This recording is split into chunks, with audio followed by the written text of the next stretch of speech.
All right. Welcome back to Citizen Weekend. We have Professor Macharia Munene in the studio, and we'll have also joining us from across the pond, Professor David Monda. There's something interesting, Professor Munene, that Prof. Monda said just before the break, and he was saying we might have changed the constitution, but the dynamics remain essentially the same in that there's still a need for ethnic, having the numbers, mobilization.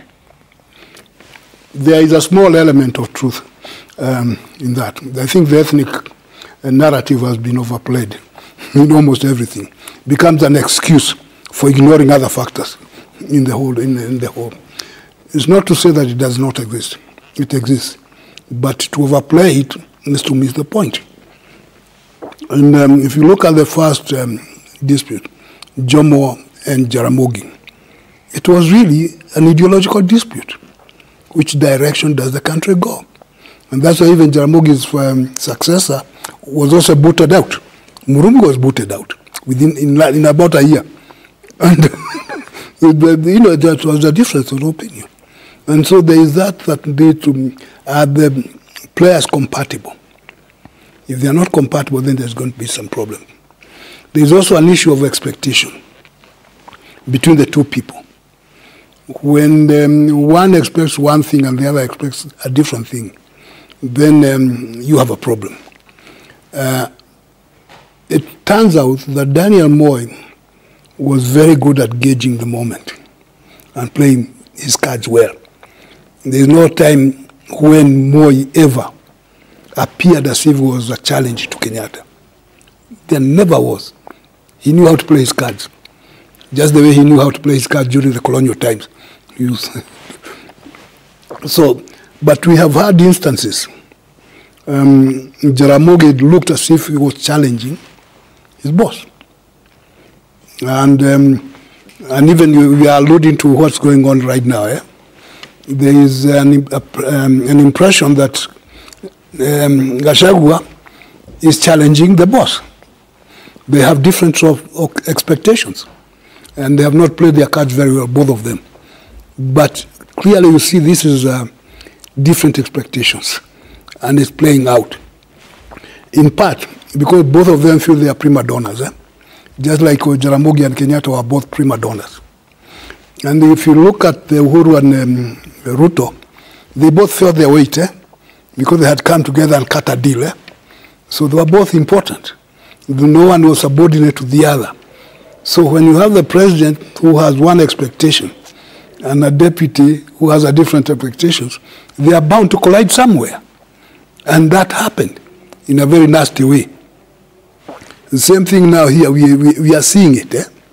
Of course, there can be excuses, this and this and this. But it's a conflict of expectations. The president expects one thing. The deputy seems to expect something else. And they both are ambitious young men, comparatively young. They're ambitious, and the ambitions collide. And then they are played out. And sometimes when they are being played out, that's when the ethnic card comes in, as a way of trying to say, hey, no, it's this. What are we hearing now? We are hearing that kind of thing. Those who are saying Ruto should get out, then I say, no, don't do that. Because if he gets out, Gachagua will get in. All right. So cut out that thing. So we look at the expectations, the personalities, and the fact that they are all prima donnas, they collide. Okay. When you don't have prima donnas, there is very little collision. Professor Monda, so we are under a new constitutional dispensation, essentially, and we still witness the same. Is this what a joint ticket was meant to cure? I think the joint ticket was meant to facilitate a balancing of two players, right? So the idea was, or let me take it back a little bit. If you look at the pre-2010 constitution, particularly in the Nyayo era, particularly with Daniel Moi, he used this VP card to essentially play off Central Kenya against the other parts of the country. Now, I'm not saying ethnicity is the only factor. I'm saying it's a major factor. But the issue now with the post-2010 constitution is that we are not under the era of the one-party states, and I think the democratic space has really been increased. So yes, the new constitution was supposed to change that dynamic of using the VP spot as as a carrot or as a manipulative stick to aggregate power or to facilitate access to power.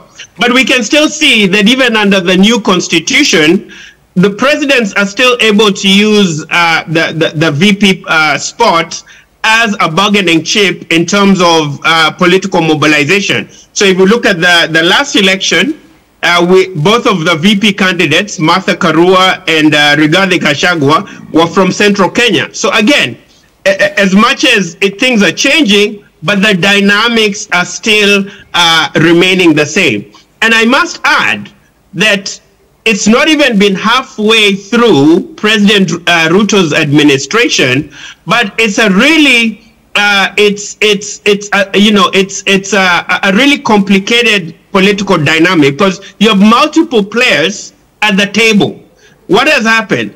President Ruto has introduced Raila Amolo Odinga into the conversation. Nobody knows what President Ruto has agreed with Raila Odinga. Rigathi Gachagua doesn't know what President Ruto is planning to do in 2027 or between now and 2027. President Ruto has also dangled the Musalia Mudavadi, right, as another power player. So it's going to be very interesting to see how this government governs, because will it be another Nusum Kate government where you have everyone pulling on all sides? But apparently, obviously, the new constitution has not solved the issue of ethnic mobilization and aggregation around the VP spot. And our current VP has not helped the situation either, because he constantly keeps speaking like a DO from Rift Valley rather than a vice president of Kenya, when he keeps talking about him, the government having shareholders and him protecting the interests of a certain region. That is really not the way a vice president is supposed to be speaking, and that really re-entrenches this element of ethnicity, because the next vice president then feels that if I come in and from Ukambani, or I'm from the Milembo community, or I'm from the Giriama, that I have to take care of my constituency. And that's really not good for a national outlook, particularly a leader who's supposed to have a more broad vision of the country rather than the parochial view of an MP or an MCA. A VP is supposed to take care of interests of all Kenyans, not to be talking about those that voted for me as having shares in the government and those that didn't vote for me not having shares. I think this really re-entrenches that ethnic element in terms of how we determine the VP position. All right. With threats hanging over Gachagua's head of impeachment, this administration seems to be going much earlier than the previous one.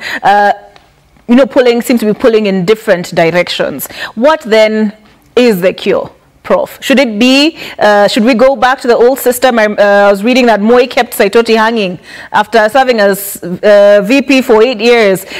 He had to wait a whole other year after the 1997 elections to resume the office. First, the 2010 constitution, some provisions were simply anti-Moi, like saying you have two people running on the same ticket. To stop Moi from shifting people. I don't think it has worked very well, because now you have a president who wishes they could go back to the old ways, so that he can drop the man and have somebody else. And now the only way out is an impeachment, which is going nowhere, because it's a joke when you look at it. What's the ground for this? But they think that if they do that, then something will be. And somebody pointed out, since they ran together as a ticket, you impeach one, you impeach both. So it's not going very far. But what's the way out? Is that the two men have to grow up and then stop behaving like children. in the way. And of course, sometimes it appears as if Gachagua is the one who is behaving more like a child than the other guy. Because Gachagua's problems is not that he's a Kikuyu. That's not a problem. But the way he speaks raises questions about maturity. And it was seen right on the day of inauguration.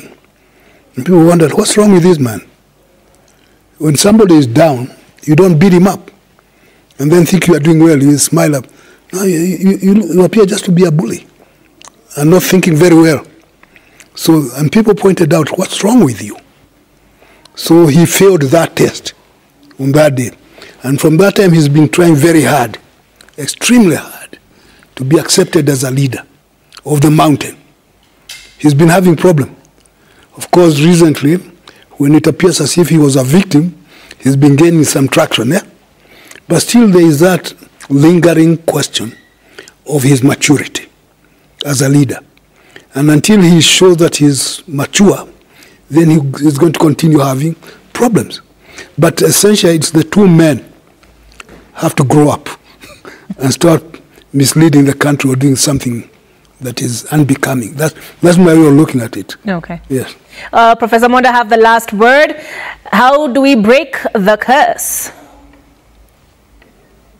How we break the curse, I think, as Professor Munene has said, is a question about leadership, right? If it really shouldn't matter, ideally, who's president or who's vice president, as long as they're delivering the goods.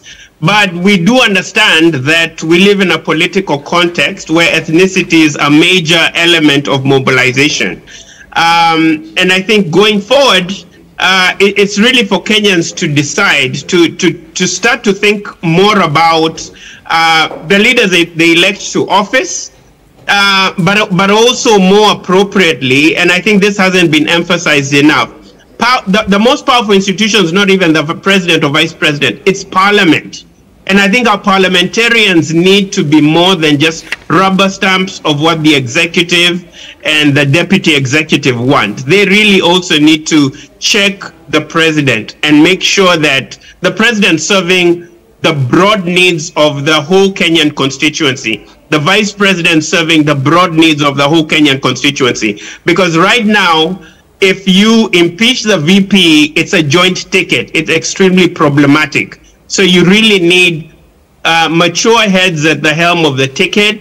And I think it's really important then to have parliament to really do its job. When it's vetting, really vet these people and not just move through a cycle of public relations when there's really no vetting being done. People are not really being asked how they made their money. And no investigations are done within committees. So I think that's another element of how we need to check the VP position from Parliament and from the other arms of government. All right, thank you very much, Professor David Monda, speaking to us from New York, political scientist. We also have in studio Professor Macharia Munene, a historian. We put a pin in that conversation, but it continues online. The handles are at O Burrows. At Prof, when was the last time you posted on X? It was a while back. No, I've not posted for a long time. Yeah, well, but you have to learn how to do it properly. All right. But follow him as he learns. Prof Macharia, at Prof Macharia. And we also have at Monda Prof. I got it right? Yes. Awesome. Spot on. All right. The Raptor Road residents. I'll be taking the fan mail off of X, you know, but so please tell people to be nice to me. All right. Please be nice to the professor. The